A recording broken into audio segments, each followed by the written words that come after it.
A very good afternoon to you and welcome to your lunchtime news. Here with me, Aisha Pinto. Let's start off with a look at the headlines. Yoshitha Rajapaksa and 4 others further remanded until the 25th of this month. New Attorney General takes oaths before the President. Sri Lanka Navy arrests 12 Indian fishermen for violating the maritime boundary. Verdicts on the Wages Board ordinance to be taken up for debate in Parliament today. Moving on to your first story in local news, Kaduwela Magistrate Dhammika Hemapala issued an order today to further remand Yoshitha Rajapaksa and 4 others until the 25th of this month. Pursuant to the orders, the others who were further remanded were directors of the Carlton Sports Network Nishantha Ranatunga, Rohan Valivita, Ashan Ravinath Fernando and Kavishan Disanayaka. The aforementioned individuals are charged with using a start-up capital of 365 million rupees, which was obtained in an illegal manner to establish the Carlton Sports Network, as well as with criminal breach of trust and undervaluing imported equipment for CSN. The charges also include the obtaining of funds for the CSN channel through overseas sources, where money from banks in those countries had been transferred to accounts in Sri Lanka.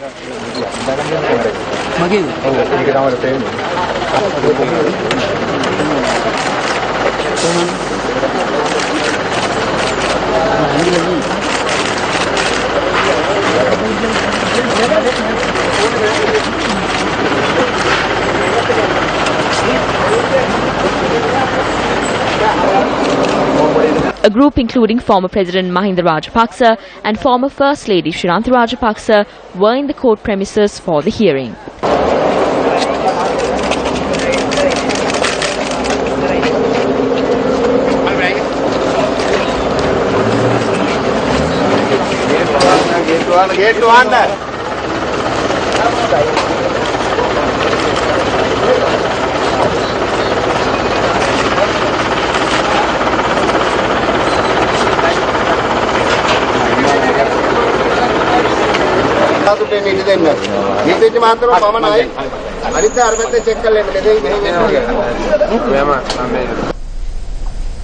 Senior Additional Solicitor General Jayantha Jayasuriya took oaths as the new Attorney General before President Maithripala Sirisena at the Presidential Secretariat today.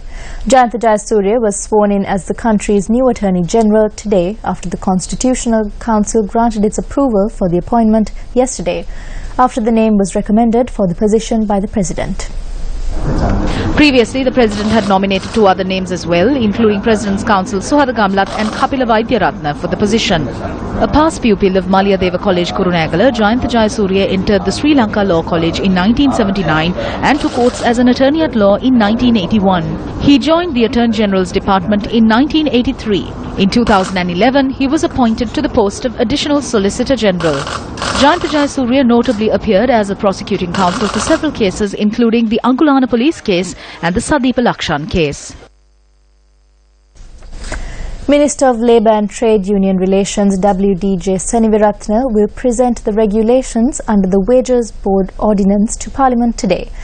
The debate on the regulations is scheduled to be taken up at 1 p.m. today. According to Newsfirst parliamentary correspondent Amarashri Bandara, the regulations will help amend the salaries of private sector employees. In more local news, 12 Indian fishermen who violated the Sri Lankan maritime boundary have been arrested by the Sri Lanka Navy in the seas of Thalemena. Navy media spokesperson Akram Alivi said 2 fishing trawlers were also seized. The fishermen who were arrested last night have been brought to the Thalemena Navy camp. Navy media spokesperson Akram Alivi said that the Indian fishermen are due to be handed over to the Manor office of the Fisheries Department.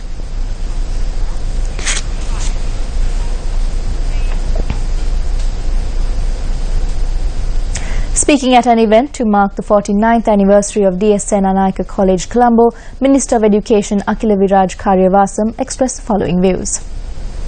It does not matter if allegations are levelled at me as the Minister of Education.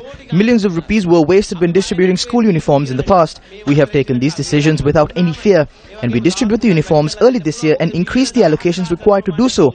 We will be able to save nearly 1,000 million rupees. We have also allocated a staggering 4 billion rupees to provide desks and chairs for all 10,000 schools in the country. We are to open a few schools in the Kaduwela area. We're also opening 2 new schools in the Kurunegala area, which is highly congested.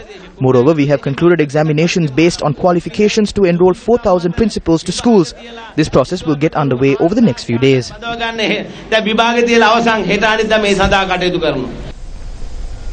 3 flights which were scheduled to land at the Katunaike International Airport were diverted to the Mattala International Airport due to the heavy misty conditions. The duty manager at the Katunaike International Airport said that the 3 flights were arriving from Dubai, Doha and Beijing and were scheduled to land between 5 and 6 a.m. this morning. What's the reason for this misty weather conditions? News First inquired from Anusha Surya, the Deputy Director of the Forecasting Division.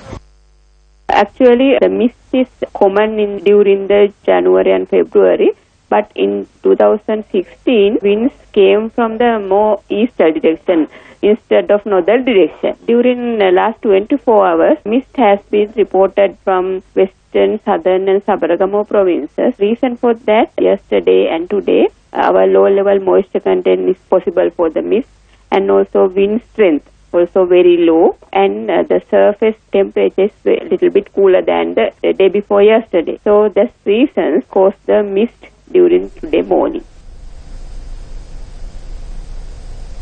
The Department of Archaeology has taken steps to evaluate the threat posed to the Sigiriya frescoes with the use of modern technology.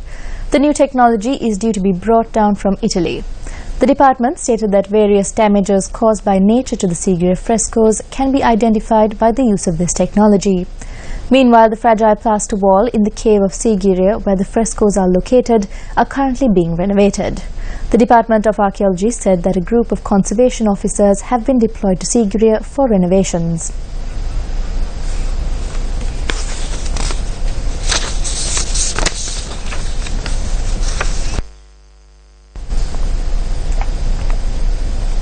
The 207th edition of the Newsfirst classroom program is currently underway at the Adiyagala Navodaya College in Anuradhapura.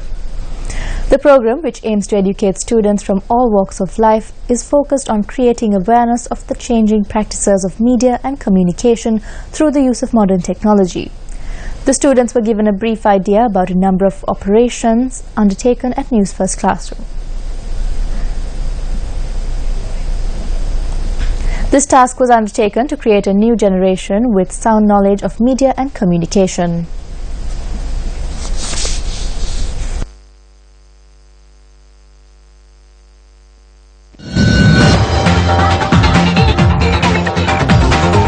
And that's a wrap of your lunchtime news. Join us again at 1:55 for more of the latest. I'm Maisha Pinto for News First.